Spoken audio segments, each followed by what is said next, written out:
The 52nd episode of Skibidi Toilet is out. At the beginning of the series, we are shown that the agents are not doing well. There are parts of them lying around and the cameraman is badly wounded and has no arm. Then we see the cause of all this, namely Skibidi Toilet Mutant with blades. He discovers that Cameraman is still alive and approaches him. But then the Plunger comes in. He uses his jetpack to destroy one flying Skibidi Toilet and saves the cameraman by pushing the bladed toilet in with the Plunger. Here we see that the Plunger has changed a lot since the last episode. First of all, he has a jetpack with which he was flying, and a certain blue glow. The same glow is at the core of Titan Cameraman. I can assume that Titan somehow learned to share his energy with other cameramen, making them stronger. Cameraman helicopters fly to the scene. I've never seen that on the show before.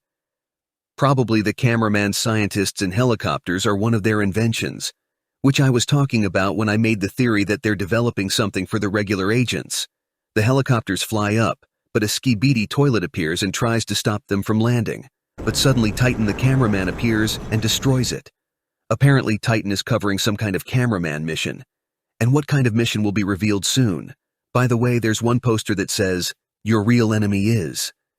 And it's a hint that the Skibidi toilets are not the main enemies in the series, and someone is behind them. Or maybe it's a hint that there are traitors among the agents. From the helicopter run out of the camera scientists with some devices behind their backs. As it turns out, it is something like a repair kit.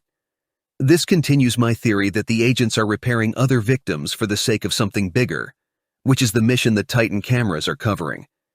He's tasked with keeping out the big flying Skibidi toilets, who are busy fixing the agents. A new kind of cameraman goes with the Plunger, or more specifically, a Camerawoman. This is the second not typical for the series' female character.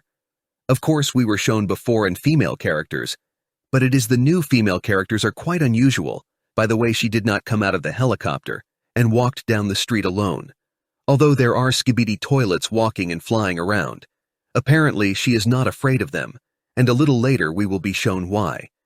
She shows 2 thumbs up, which perhaps indicates her deep respect for the Plunger, because before everyone shows only 1 thumb up. In this way, Dafak hints at some kind of connection between the 2 characters. A crowd of fireproof toilet Skibidi starts to descend on the cameramen.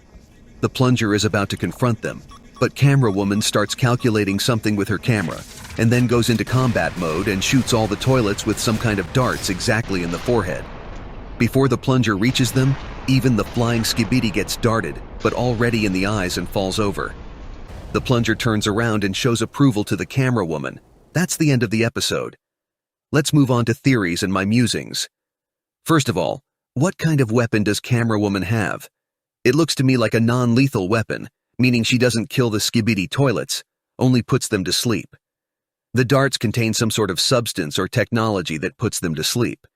And it's my theory that this is the second development of cameraman scientists, which we were shown in this episode, and the woman camera was most likely improved by scientists too.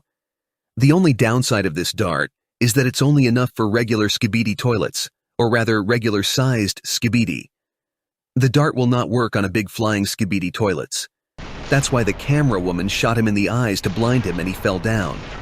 By the way, before the shots themselves, she first calculates how to hit everything. This becomes clear if you listen and look closely at her camera before using the darts. Perhaps the cameraman scientists need live toilets, and that's why they created such weapons. And that's all the series turned out great because it confirmed my theory that it's time to improve the usual agents and give them some improvements. Also, many new theories were built. Write comments if you are waiting for the sequel.